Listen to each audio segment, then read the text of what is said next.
रहीम अस्सलाम वालेकुम। उम्मीद आप ठीक होंगे, खैरियत से होंगे। तो ये बलोच आपकी खिदमत में फिर से हाजिर है जी। इस time talk of the town जो है वो लाशें हैं। डी चौक पे लाशें बिछा दी गई, बहुत ववेला किया जा रहा है, शोर शराबा, प्रोपेगेंडा, परसेप्शन मैनेजमेंट, जिसके मुंह में जो आ रहा है वो किए जा रहे हैं। और इसमें सबसे ज्यादा अहम रोल जो प्ले कर रहे हैं ना, वो यूट्यूबर्स हैं। उनका कंटेंट बिक रहा है, उन्होंने बेचना है। कोई 200, कोई 300, कोई 400, किसने पूछना है उनसे? और ना कोई पूछ सकता है। वो तो अपना चूरन बेच रहे हैं। हमने पहले भी कहा कि इससे जो ये देखें, ये इंसानी जानों पे झूठ और इफ्तरा घड़ के फितना फसाद बर्पा करना, ये खुद नाकाबिले माफी जुर्म है। लेकिन अफसोस ये है कि रियासत और रियासती इदारे वो इस साइड पे जा ही नहीं रहे। अगर उन्हें कोई कार्रवाई की, एक यूट्यूबर को पकड़ा और उसके ऊपर भी आइस का केस डाल दिया, मजीद उनको हीरो बनाया जा रहा है। मतलब यह है कि देखें, अच्छा अगर मैं आपको बताऊं कि टीवी चैनल्स पे मुतअद्दिद कंटेंट पे अलेजिडली कहा जाता है जी, वो चेक किया जाता है कि फला फला कुछ चीजें निकलवा दी जाती है। भाई आप क्या निकलवाते हो? सबसे बड़ी बात यह है कि आज भी मेन स्ट्रीम मीडिया में आप देख लें, इमरान प्रोजेक्ट, चाहे वो एंकर पर्सन है, चाहे वो आम जर्नलिस्ट रिपोर्टर है,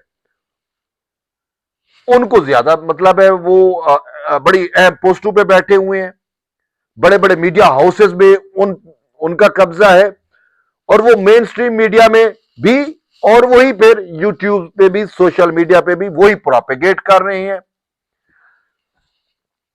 और हुकूमत बहरहाल नाकाम है इस हवाले से। और बात यह है कि सबसे अहम चीज कि ये अगर कोई महज़ब मुल्क होता ना, महज़ब मुल्क होता, तो जिस तरीके से ये प्रोपेगेंडा किया जा रहा है, ये आज अदालतों में खड़े होते, इनके खिलाफ इनको एविडेंस देने पड़ते, बताना पड़ता कि आपने 200 लाशों का क्लेम किया, किधर है, कैसे कर लिया, जिसने 300 का किया। खुद मतलब प्रो पीटीआई जो इंटरनेशनल मीडिया है, उसकी कवरेज आप देख ले, क्योंकि वो थोड़ी बहुत रिस्पॉन्सिबिलिटी शो करते हैं ना। कोई 2 रिपोर्ट कर रहे, कोई 5, कोई 6। ये यूथ ये 300 पे लगे हुए हैं, 400 पे लगे हुए हैं। अच्छा, अब जब मैं एक सुन रहा था एक यूट्यूबर्स को, यूथिये को, कि जी वो डी चौक के ऊपर कोई कौवे और परिंदे उड़ रहे थे। उसने कहा कि जी पुराने जमाने में जहां पे लाशें होती थी या खून बहा जाता था, वहां पे परिंदे इकट्ठे हो जाते थे। देखे जी, ये डी चौक पे जो है वो लाशें बहाई गई है और ये परिंदे इकट्ठे हुए हैं। यार ये क्या नॉनसेंस है।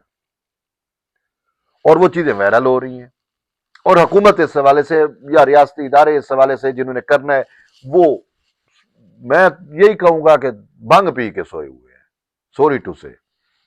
मतलब कुछ कर नहीं रहे। मुहावतर मैंने कहा है, जो करना चाहिए। अब मतीउल्लाह जान के बारे में इन्होंने उठाया, उसको मतलब केस बनाया। अब केस क्या बना रहे हो यार उस पे? भाई आप मजीद अपना मजाक उड़ा रहे हैं। सख्त कार्रवाई करें और बताएं। उसने जो रिपोर्ट किया उसको किसी कोर्ट ऑफ लॉ में आप पेश करें कि भाई ये इसको कहें, ये बतलाए जो रेंजर से मुतल्लिक उसने चीजें पेश की हैं। और दूसरी साइड पे मैं आपको बताऊं कि वो जो मेन लोग तो फिर भी आपके एसेट्स हैं।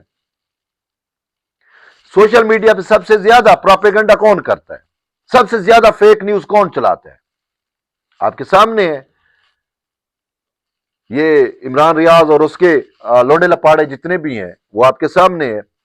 और ये तो अब मुझे लोग कह रहे हैं कि भाई बात सिंपल सी है, इमरान रियाज को जब छोड़ा गया था तो उसको ने कहा था कि मेरे फला फला बंदे हैं, लिस्ट दी, कि उनको आपने कुछ नहीं कहना, तभी वो आजाद घूमते हैं। आजाद क्या घूमते हैं, आज भी वो इन इदारों का तस्वीराती असासा समझे जाते हैं, जो ये सारा गोलगपाड़ा करते हैं। अच्छा, आम लोगों की क्या मजबूरी है? उनको ना सच से लगे ना झूठ से लगे। वो ये कहते हैं कि भाई ये पीटीआई का कंटेंट बिकता है, पैसे बनाने हैं, डॉलराइजेशन है, कमर्शियलाइजेशन है, बस इसी पे लगे रहो। 300 लाशें बना, बतला दो 400, किसने पूछना है? और कोई पूछ भी नहीं रहा, कोई कार्रवाई नहीं हो रही। ये पीका एक्ट किस लिए बनाया हुआ है? बात यह है कि रियासत देखें, उनको तो एक झूठ का नैरेटिव वो बना रहे हैं। मैं अक्सर देख रहा हूं कि ओवरसीज हूं या इधर बैठे हूं, वो जी ये फिस्तायत की भी इंतहा रियासत ने कर दी। अब ग्राउंड के ऊपर तो ज्यादा लाशें, अगर मैंने जो लाशें काउंट की है ना, वो लाशें तो सिक्योरिटी फोर्सेस की मुझे मिलती हैं, वो शहीद मुझे सिक्योरिटी फोर्सेस के मिलते हैं, पुलिस के शोधा मिलते हैं। उन जो फशारी और इंतशारियों से ज्यादा तो हमारी फोर्सेस ने कुर्बानी दी है। ये जो रेंजर्स वाले गए हैं, अगर ये रेंजर्स वाले ना कुचले जाते, अगर ये फितना फसाद ना होता, वो शहीद ना होते, इसी फितने की वजह से उनकी फैमिली ने जो है उनके जनाजे पढ़ रहे हैं, अगर ये फितना ना आता, ये इंतशार ना आता डी चौक इस्लामाबाद की तरफ, तो क्या ये रेंजर्स के एहलकार जो है वो शहीद होते? मेरे इलाके का एक पुलिस कांस्टेबल पंजाब पुलिस का अटक में उसको जो है वो गोली मारी गई, और मोब से गोली मारी। भाई लाशें रियासत ने उठाई हैं, सिक्योरिटी फोर्सेस ने अपने जवानों की लाशें उठाई हैं, प्रोपेगेंडा लाशों पे वो झूठा कर रही है, और रियासत इतनी बेबस है प्रोपेगेंडा नहीं रोक पा रही। और जो प्रोपेगेंडे को हवा देने वाले हैं, जो परसेप्शन मैनेजमेंट करने वाले हैं, वो आज भी उसी रियासती इदारों के जो है वो स्ट्रेटेजिक एसेट माने जाते हैं। भाई आपको अपनी पॉलिसी वाज़ेह करनी होगी, सिंपल सी बात है, ये फिर ऐसे नहीं चलेगा। भाई आप जो है वो, अब मैं आपको क्या कहूं, आपको एक आइडिया नहीं है। कम से कम ये वो चीज है जिसके ऊपर जीरो टॉलरेंस है, लाशों के ऊपर जीरो। अब ये क्या कर रहे हैं भाई, किसी भी इलाके में अब लोग जो है वो तो आए रोज कोई किसी वजह से डेथ तो होती रहती है। अब कोई भी जनाजा कब्रिस्तान ले जाया जा रहा होता है, उसके ऊपर पीटीआई का झंडा लगा के ये कहते हैं जी ये भी डी चौक से आया है। यहां तक मैनिपुलेशन और चीजें चल रही हैं, ये किसने रोकना है? मैंने मुतअद्दिद ऐसी फुटेज और तस्वीरें देखी है कि किसी दूर दराज इलाके से कोई भी जनाजा जा रहा है, एक पीटीआई का झंडा ऊपर लहरा दो और छोटा सा एक 20-30 सेकंड का ही क्लिप बनाना है ना, बाद में बेशक वो मालकान जो है वो जो बेचारे जिनकी फौतगी कजिया हुआ होता है, वो बेशक इस चीज को जो है वो करे, लेकिन उतनी देर तक वीडियो बन जाता है और वो क्लिप वायरल हो जाता है और कहा जाता है कि देखें जी ये वो जनाजे हैं, ये वो लाशें हैं जो हमें डी चौक से मिली हैं, या ये जिनको सिक्योरिटी फोर्सेस ने जो है वो मारा है। अफसोस कैसे कहना पड़ रहा है, शुरू दिन से अभी ये चीजें नहीं हुई थी, हमने आपको वार्न करना शुरू किया, इंतबाह दी कि भाई अब इनकी ये कहानी होगी, ये मजलूम बनने की कोशिश करेंगे और रियासत को सख्ती से निपटना होगा। और रियासत सख्ती से क्या निपट ली है, एक मतीउल्लाह जान के ऊपर वो भी आपने आइस का केस डाल दिया, और हकायक पे मबनी आप चीजें डाले ताकि जस्टिफाई तो हो सके। इनको रोकना आपका काम है ना, मेरा और तो काम नहीं है।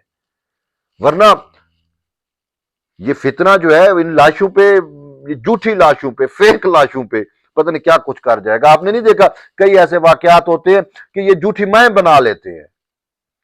ये शहबाज गिल जो बाहर बैठा हुआ है, यहां पे जब उसको पकड़ा गया था तो वो एक झूठी मां उसके सामने कि ये उसकी मां है।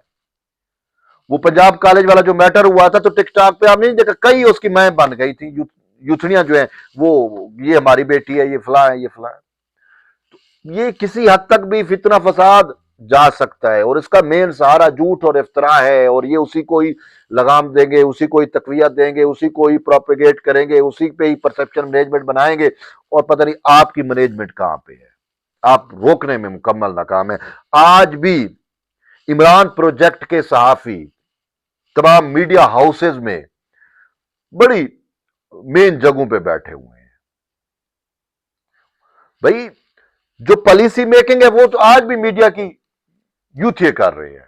आप किसी भी चैनल में, मैं आपको क्या नाम बताऊं, किसी भी आप चैनल को उठा ले, ये 365 के मालिक को आप देख ले, सारा दिन इमरान खान के खिलाफ जो कुछ वो करता है हमें बड़ा पसंद है। उसका अपना मीडिया हाउस उठा के देख लें, पूरा का पूरा आपको जो है उसके 365 में मेमन साहब के चैनल में आपको क्या नजर आता है, सारे यूथिये बैठे हुए हैं और वही प्रोपेगेट कर रहे हैं, और उन्हीं के कमेंट सोशल मीडिया पे भी जा रहे होते हैं, यूट्यूब पे भी जा रहे होते हैं। ये तो मैंने आपको सिर्फ एक मिसाल दी है क्योंकि शर्जील अपना है तो मैं वो मिसाल दे सकता हूं, बाकियों के मामलात आप खुद देख लें। तो भाई इनको कंट्रोल करना आपका काम है। आपकी मैनेजमेंट किधर है? वो तो अपनी परसेप्शन मैनेजमेंट बनाएंगे, वो 300 क्या 1000 लाशें भी आप पे डाल देंगे। शहीद आपके लोग हुए हैं, जवान आपके शहीद हुए हैं, जनाजे आपने पढ़े हैं, आर्मी चीफ ने जनाजा पढ़ा है, और प्रोपेगेंडा वो कर रहे हैं। बहरहाल इसका तोड़ करना है, नहीं होता तो भी आप कह दे कि भाई ये हमारे स्ट्रेटेजिक एसेट है। ये पॉलिसी आपको खत्म करनी होगी। बहरहाल देखते हैं क्या इसके जो है असरात निकलते हैं। उस वक्त तक आप जुड़े रहिए तैयब लोग से। मिलते हैं नए वीडियो, तब तक ले जाते हैं, अल्लाह हाफिज।